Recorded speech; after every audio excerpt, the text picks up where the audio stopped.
Y es muy emocionante poder crear historias y que esas historias puedan adquirir visibilidad masiva.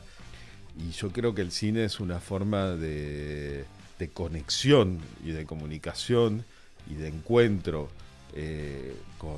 con otras personas. Sigue siendo un universo creativo, inspirador, movilizante, en permanente evolución, donde siempre se presentan nuevos desafíos, donde siempre aparece alguien con una nueva idea, donde siempre aparece una nueva película que nos rompe la cabeza y que nos hace sentir que todo vuelve a empezar. Y es un lugar donde yo siento que todavía hay valores, ideas y un mundo que nos sirve de resguardo Claro. de la realidad.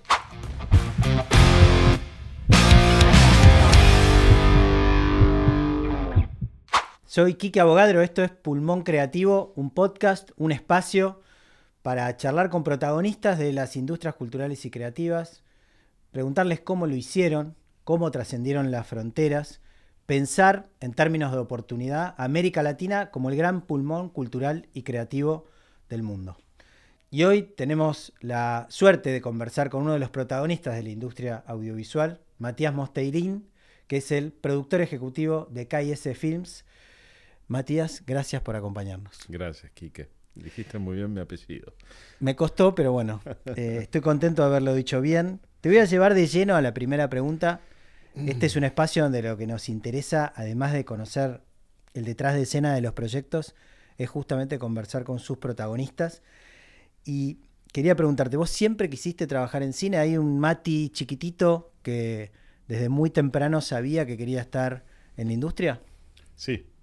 En realidad mi vínculo con el cine empieza en el colegio primario, obviamente como espectador, pero después en el secundario empecé a estudiar fotografía, que si bien nunca lo hice de modo profundo ni totalmente profesional, siempre creo que es parte de mi formación de base.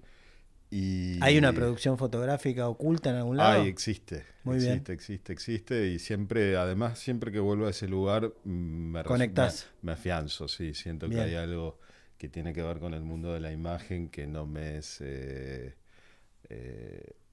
y de la manufactura, digamos, que no me es totalmente ajeno, que lo puedo hacer yo mismo.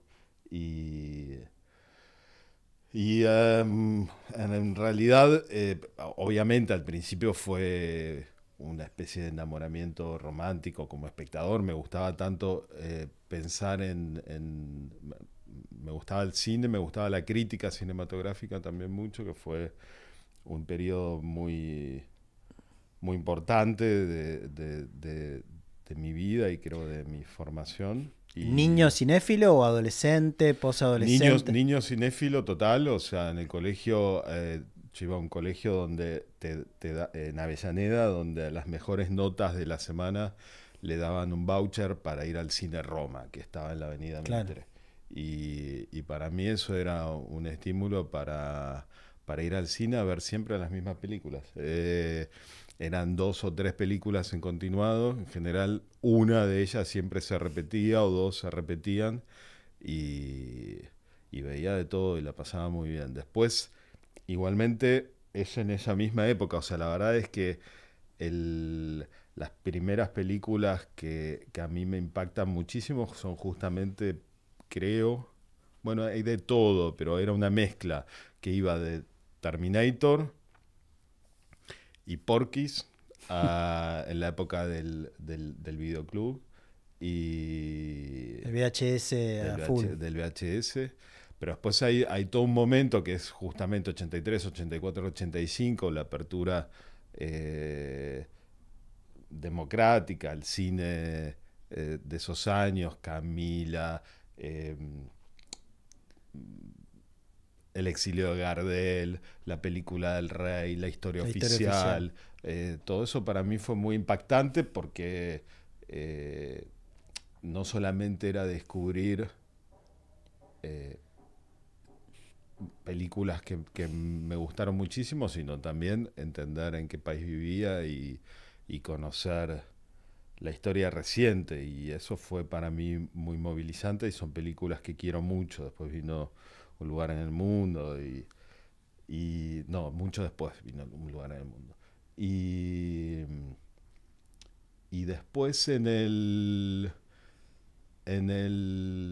obviamente voy a mezclar años y todo eso, pero después también en el secundario me acuerdo en cuarto año, ponele, en el había como una especie de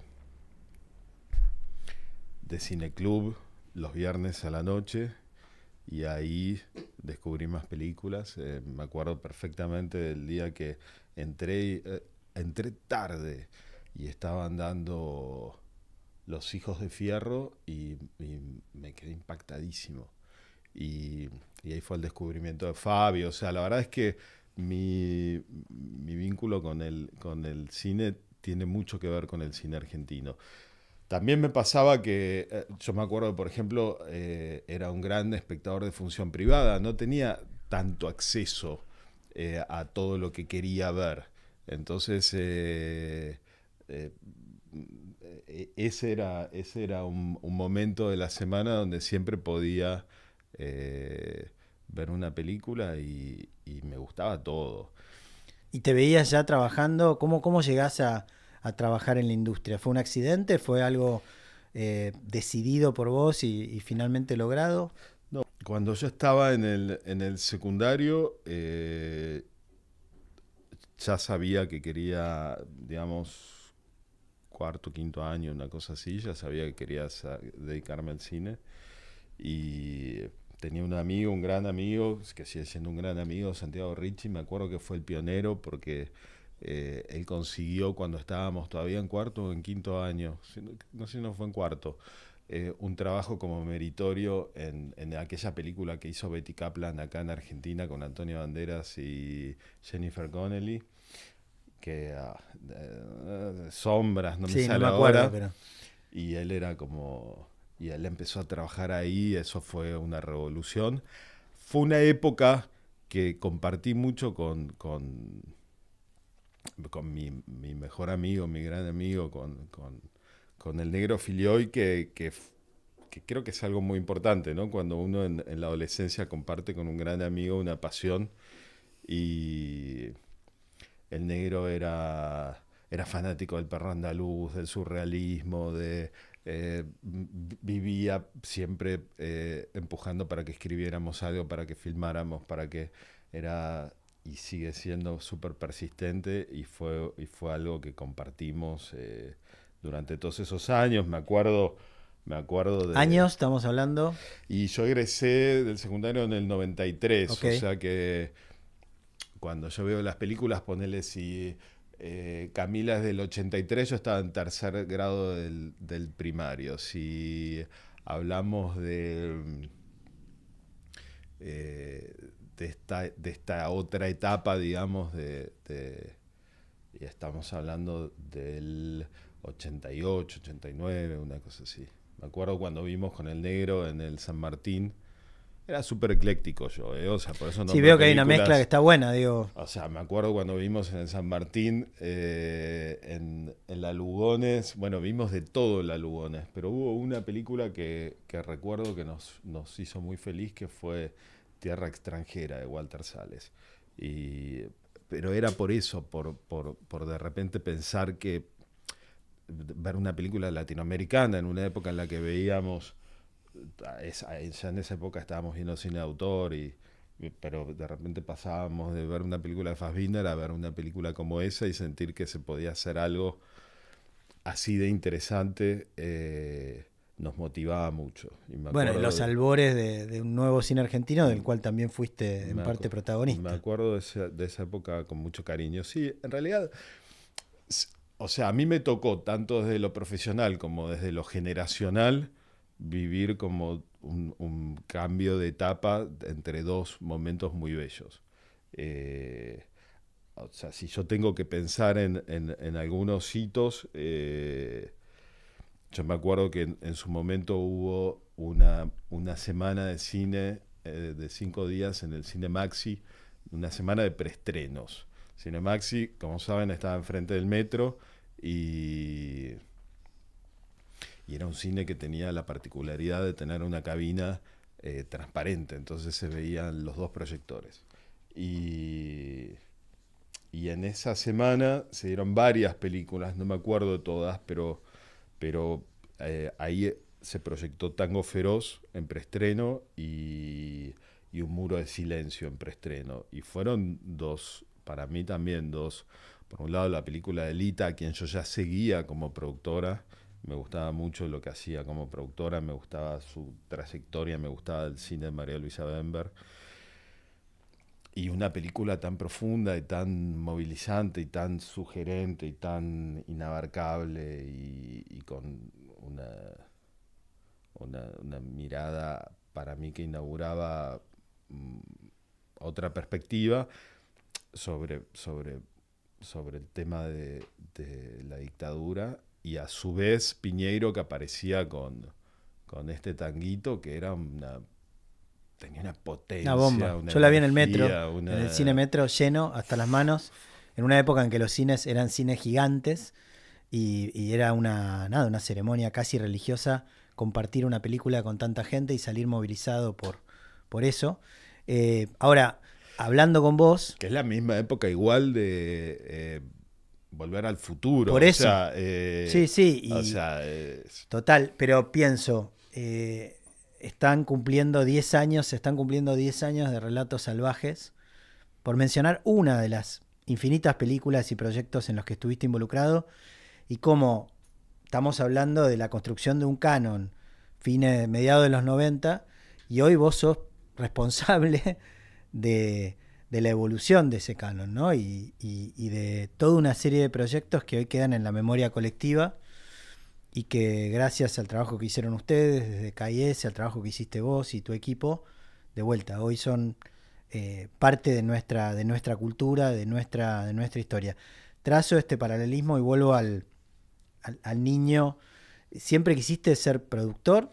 ¿Tuviste la fantasía de ser actor en algún momento?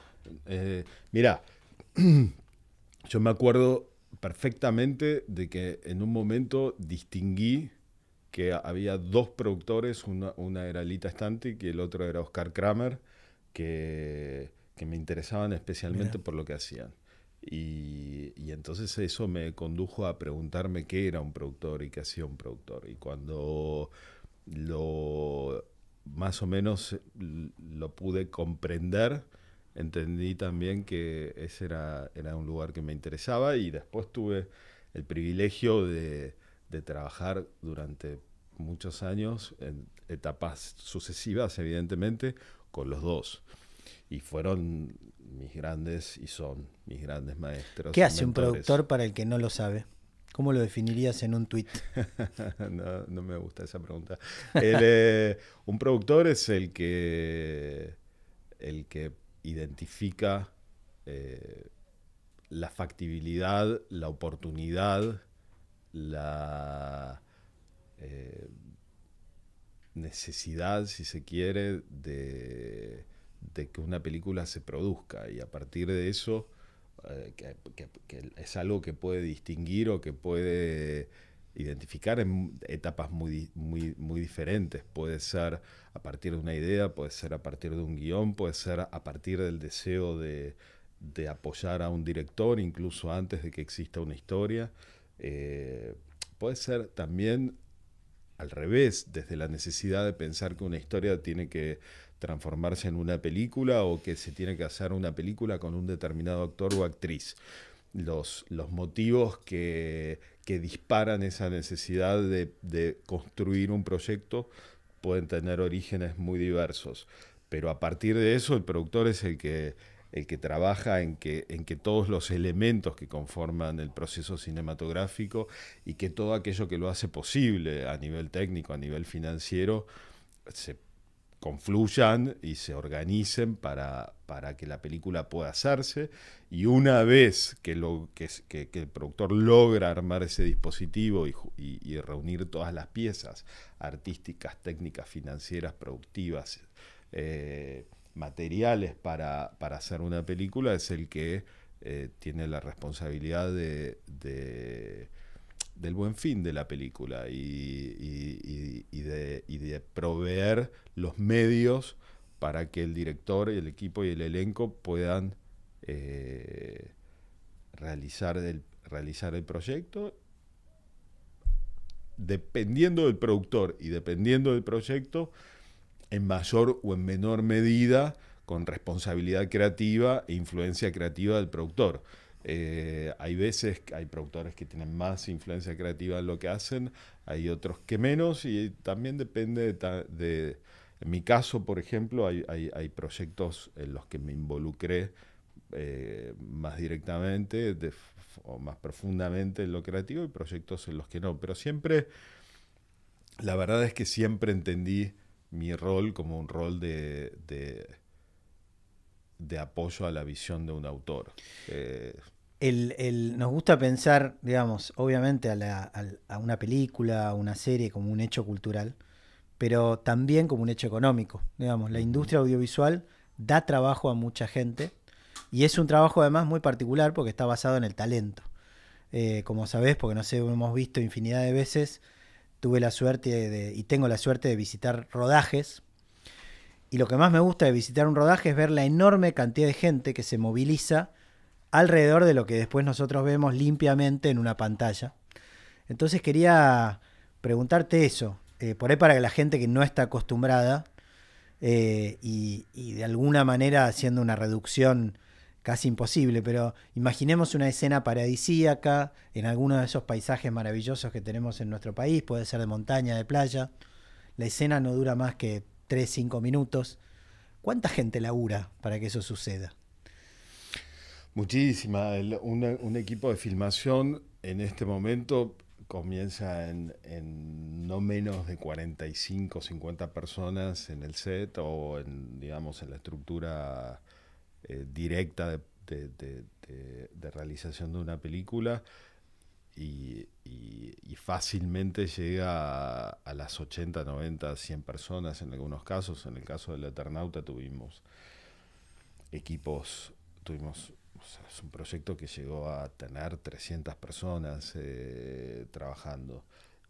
Y esa es la gente que está trabajando de forma directa en el proyecto, y luego tenés a toda la gente que trabaja en procesos simultáneos, sucesivos, como puede ser el laboratorio de imagen o toda la gente que forma parte de los equipos de postproducción, más todos los proveedores de servicios, más toda la gente que en la cadena productiva se va movilizando, que dependiendo del tamaño del proyecto puede ser... a veces uno dice números que a uno mismo le parecen exagerados y luego te das cuenta de que son absolutamente comprobables. Algo interesante, vos mencionaste al Eternauta, es que es una industria que a su vez, por lo que siento, corregime, evoluciona sobre la marcha, digamos, ¿no? Nos contabas cuando tuve la oportunidad de visitar también ese rodaje, todo el trabajo de innovación tecnológica que se produjo alrededor del proyecto para poder filmar cosas que hasta ese momento no se habían filmado, o usando una tecnología que no solo en Argentina, sino a nivel internacional es muy reciente. Sí, efectivamente. Así como decías que viví un poco el comienzo de una nueva etapa del cine argentino, también atravesé, igual que toda la gente de mi generación, toda una etapa de transformación tecnológica muy importante y muy significativa, en el sentido de que tuvo mucho impacto también en lo creativo y en los contenidos. Cuando yo produje mi primera película, contar con negativo era lo más importante, era esencial. Yo juntaba todos juntábamos los pulos. Ustedes saben, las latas eran, dependiendo de si filmabas en 35 o en 16 milímetros, tenían 122 o 364 metros, no me acuerdo. No dependía solamente de si era 16 o 35, había latas de distinta longitud, dependiendo de la necesidad y del tipo de toma que ibas a hacer y del tipo de cámara, etcétera. Pero juntábamos, había algo que se llamaba puchos, que es el negativo que sobraba cuando vos hacías una determinada cantidad de tomas con una lata y al final ya no te alcanzaba para hacer, Claro. no tenías negativo para hacer una toma más y te quedaba algo de material sin exponer. Entonces eso cuando se descargaba el chasis, se cortaba y se iba guardando y se iban Se acumulando reutilizaba. puchos y los puchos se pegaban y con los puchos se filmaba.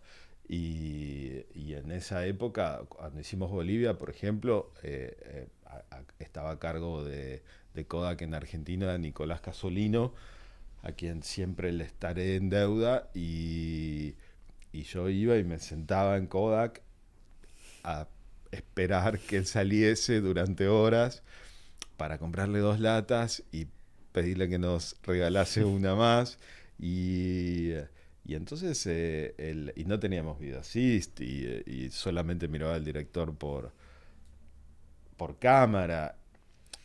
Eso luego se transformó, o sea, esa transformación es profunda. El paso del analógico al digital es muy importante, porque además de modificar los procesos de trabajo y productivos y, y de permitir otro tipo de acceso a los medios tecnológicos y facilitarlo, también modificó igualmente algo inherente al lenguaje cinematográfico que tiene que ver con esa ilusión óptica que se genera en un fenómeno mecánico.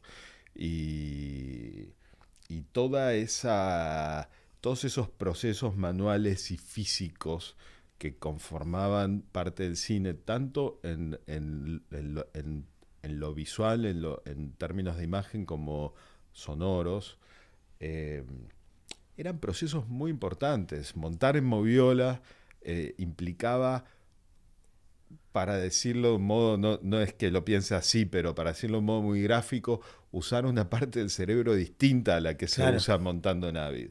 Eh, el cine cambió en ese cambio tecnológico, y también cambiaron las personas y también cambiaron los procesos y un poco la psiquis de cómo pensar No, y el llevamos registro todos en el audiovisual. bolsillo una cámara que potencialmente nos permite contar una historia, ¿no? Absolutamente. Entonces eso modifica el ritual, digamos, de cómo se hace una película o cómo se hace. Pensando en la industria, vos fuiste presidente del jurado en San Sebastián, Mm. uno de los festivales más prestigiosos, más importantes del mundo. Eh, y me gustaría que nos contaras cuál es el rol de los festivales. Muchas veces la gente no tiene mucha idea, uno ve las alfombras rojas, las grandes estrellas, te hemos visto a vos en innumerables veces en Cannes, acompañando a actores, actrices, directores que presentan películas, pero también los festivales juegan un rol importante en la circulación del material, en la posibilidad de acceder a mercados. Contanos un poco ese detrás de escena, por ahí menos glamoroso, pero creo yo Sí, muy relevante. puede ser que sobre eso tenga igualmente una visión muy parcial o no totalmente elaborada hoy, porque es cierto que el rol de los festivales es muy propio del sistema de distribución y de comercialización del cine durante el siglo XX. Eh, Siguen teniendo sentido hoy y siguen teniendo un rol muy importante, pero que está en proceso de redefinición, digamos. Eh, para decirlo de un modo claro, antes toda la industria cinematográfica iba al Festival de Cannes. Hoy, si vas al Festival de Cannes, no es un destino para Netflix o para Amazon o para HBO, aunque eventualmente alguien vaya, pero digamos, hoy podríamos decir que de algún modo Netflix es un estudio. De hecho, las plataformas comienzan a llamarse a sí mismas estudios, pero la forma en la que lo son es distinta a la que lo eran Warner, Fox, Universal, Paramount, Sony y demás, que fueron los grandes estudios, los 6 grandes estudios que marcaron el rumbo de la cinematografía durante el siglo XX. Los festivales tuvieron siempre mucho que ver con la influencia de estas grandes compañías, estas que nombré, más los grandes distribuidores independientes europeos y demás. ¿Qué es un festival? Un festival de un evento que reúne a profesionales cinematográficos con público, depende. Hay festivales que están más destinados a una audiencia profesional, como es el Festival de Cannes. Hay otros que están abiertos al público y que también reúnen profesionales, como el Festival de Berlín. Además de eventos donde se presentan películas por primera vez y que tienen que ver con la agenda cinematográfica del año, son grandes mercados. Y que siguen funcionando como mercados. Evidentemente no tanto en lo que tiene que ver con el universo de las plataformas, que tienen sus propios festivales, MIPCOM exactamente, que son festivales que originalmente fueron festivales de televisión. Los festivales de cine son festivales donde se sigue presentando material que en general tiene por destino ir a salas y que marcan la agenda, son muy importantes. O sea, cada vez igualmente son más importantes los festivales grandes. Cannes, Venecia, Locarno, San Sebastián, Berlín, Sundance, en fin. Pero Cannes inaugura con un genio que es Frémaux, que logra todos los años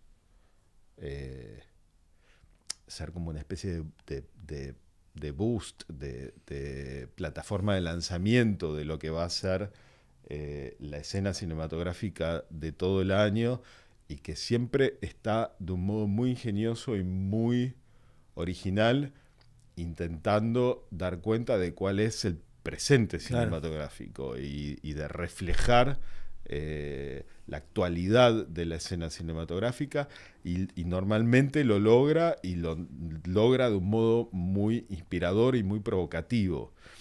Y en los últimos años además muy asertivo. O sea, es cada vez más elocuente ver cuántas películas que se presentan en el Festival de Cannes atraviesan todo el año y terminan en los premios Oscar, como pasó, no sé, con Parasite y con tantas películas.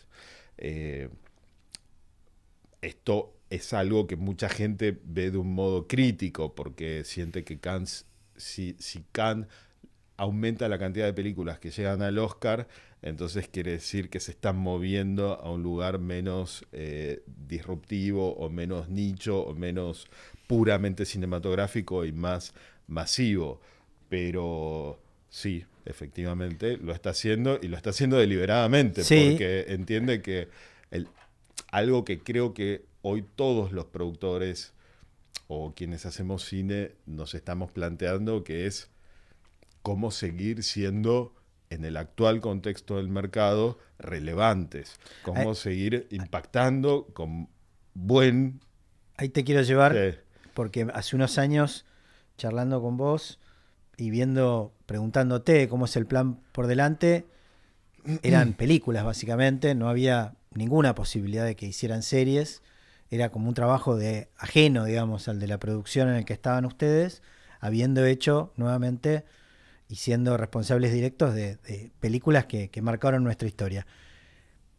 Te traigo al presente y hoy la KIS es una productora que genera nuevamente proyectos que son de vuelta parte de nuestra cultura, pero que esta vez son exhibidos en plataformas, que son exhibidos en formato serie. ¿Cómo fue ese proceso de adaptación al cambio? ¿Cómo lo vivieron internamente? ¿Y cómo ves entonces la mirada hacia el futuro respecto al tema? En nuestro caso, sí, éramos una productora puramente de productores de cine. Hoy hay una confluencia entre el mundo de los productores de cine y el de los productores de televisión. Y hay muchos productores de cine que estamos aprendiendo e incorporando herramientas que tienen origen en lo televisivo, hay que decirlo, es así. Y es muy interesante y muy apasionante. En nuestro caso, siempre intentando poner en valor aquello que más sabemos hacer, que tiene materia cinematográfica y que en general tiene, como decía antes, con un vector muy importante que es un director. Nosotros creemos en lo que hacemos, en eso no nos movimos, en que sea una serie o sea una película, sea para cines o sea para plataformas, para nosotros es importante tener contar con la visión de un autor y de un autor-director.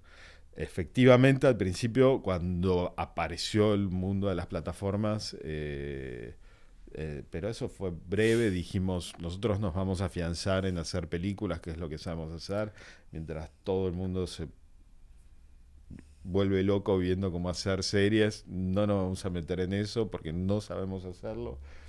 Y por suerte recapacitaron. Y luego el talento mismo, digamos, y los autores con los que trabajamos nos fueron guiando. Y en realidad pasó algo natural, que es que hubo un momento en el que los directores y los guionistas empezaron a consumir. Claro, empezamos a ver cosas que les empezaron contenidos. a resultar muy movilizantes y muy interesantes. Y eso los invitó a imaginar historias que de pronto tenían otro formato que no era el de 3 actos aristotélico de 1 hora y media, 2 horas de película. Y nosotros fuimos acompañando ese proceso y aprendiendo, siempre igualmente conservando una forma de hacer. O sea, yo creo que todos saben que KIS hace series de un modo eficiente, digamos, como se tiene que hacer una serie, pero con procesos que siguen pareciéndose mucho a los procesos de una película. El valor agregado de KIS sin duda, pero yo creo que si el desafío de cualquier industria creativa es contar una buena historia, ustedes han tenido la capacidad de ir a buscar esas historias, incluso fuera del mundo audiovisual. Es muy interesante, por ejemplo, el trabajo que hacen con Claudia Piñeiro, por mencionar una autora, pero no es la única, cómo ustedes van a buscar esas historias para después darle una adaptación, un formato, digamos, audiovisual. ¿Cómo ves entonces ese cruce de mundos creativos, ¿no? De historias originales que después tienen una factura audiovisual para existir? Refiriéndote a lo editorial, decís. Bueno, lo pienso en términos de quiénes son autores, autoras de los proyectos que ustedes filman, pero me imagino que es un proceso de búsqueda constante, digamos. O sea, y que un vínculo como el que tienen con Claudia, de varios proyectos, por lo que recuerdo, de una presentación que hicieron ustedes con Netflix.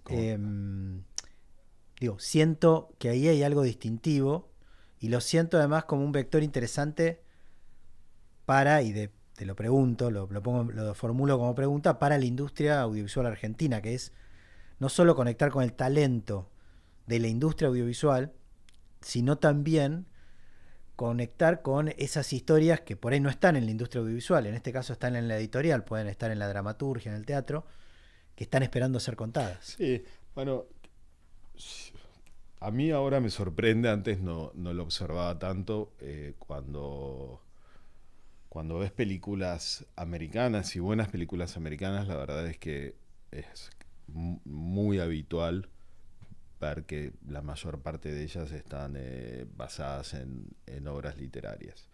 Entonces eso me parece que es interesante, me parece que siempre existió en Argentina de todos modos, pero es cierto que en este momento hay un auge hay una gran necesidad de contenidos, hay una gran búsqueda de ideas y de historias, entonces hay un auge de la adaptación literaria que está además dándole mucho poder y mucha riqueza a la industria editorial. Eh, el mundo de los agentes literarios y de los derechos y de la propiedad intelectual fue completamente revolucionada y creció en valor muchísimo en los últimos 20 años, y en los últimos 5 ni que hablar. También ahora está habiendo mucho interés eh, evidentemente, en el relato periodístico, en todo aquello que tiene que ver con hechos reales, en el true crime, pero no lo menciono, porque el basado en hechos reales, evidentemente, ya todos sabemos que es un material codiciado, pero lo que se agregó ahora es la importancia, además del valor periodístico, del texto periodístico, de la no ficción, Claro. de los buenos autores de no ficción, de los buenos La investigadores, crónica, de los sí. buenos investigadores periodísticos, de la buena crónica. Eso está también teniendo una relevancia y un protagonismo cada vez mayor. Nosotros somos una productora que no tiene, si bien hay directores con los que trabajamos frecuentemente, no somos una productora que tiene un director in-house, digamos, un director propio como otras. Y, y eso, qué sé yo, como El Campo, que es la productora del Arma, ¿no? El Deseo, que es la productora de Almodóvar. Cuando sos una productora que no tenés un director attach, un director socio, tenés que tener claro que tu objetivo es atraer talento. Claro. Y, y que piensen en vos que el talento encuentre que vos sos una alternativa eh, y un vehículo para poder hacer eso que crearon. Y ese es un trabajo que siempre tuvimos claro en términos de conducta. Siempre quisimos que Cayese fuese un espacio donde el campo creativo encontrase un ámbito saludable, libre, respetuoso y potenciador del trabajo del talento. Bueno, eso se nota y la verdad que tiene mucho mérito haberse mantenido tan arriba a lo largo de los años. Para cerrar, a mí me gustaría llevarte te vas al cine ahora en un momento de descanso, que sé que tenés poco, pero entras, te escapás, te vas solo al cine a ver una película, te sentás en la oscuridad de la sala y te das cuenta que sentadito al lado tuyo está Matías, pero ese Matías que iba como premio por haber sacado buenas notas, al cine en Avellaneda. Un chico que está primero descubriendo el cine, deslumbrándose, y te dice, tengo ganas de dedicarme a esto. ¿Qué consejo le darías a ese Matías? Que lo haga, es una vida muy accidentada, si se quiere. Hace falta que las personas que uno lo quieren le brinden una gran cuota de paciencia, pero es una carrera hermosa, y a cualquiera que se quiera dedicar al cine y a la creación audiovisual, lo motivo a que lo haga, porque es absolutamente pertinente, porque tiene que ver con el presente del ser humano y seguramente con el futuro. Y es muy emocionante poder crear historias y que esas historias puedan adquirir visibilidad masiva. El cine, una vez la escuché a Lita, estábamos en Cannes, habíamos presentado Un oso rojo y le hacían una entrevista y ella dijo, el cine es un medio de comunicación. Y yo la miré y dije, ¿cómo medio de comunicación? Y después, a lo largo de los años, esa frase siempre quedó en mí. Y yo creo que el cine es una forma de conexión y de comunicación y de encuentro con otras personas. Y creo que está en una permanente, a pesar de las dificultades, a pesar de que a los que nos gustan las salas de cine y demás, pasamos de momentos de optimismo a momentos de mucho pesimismo, a pesar de que el mercado evidentemente se vuelve auspicioso en algunos aspectos y complejo en otros. El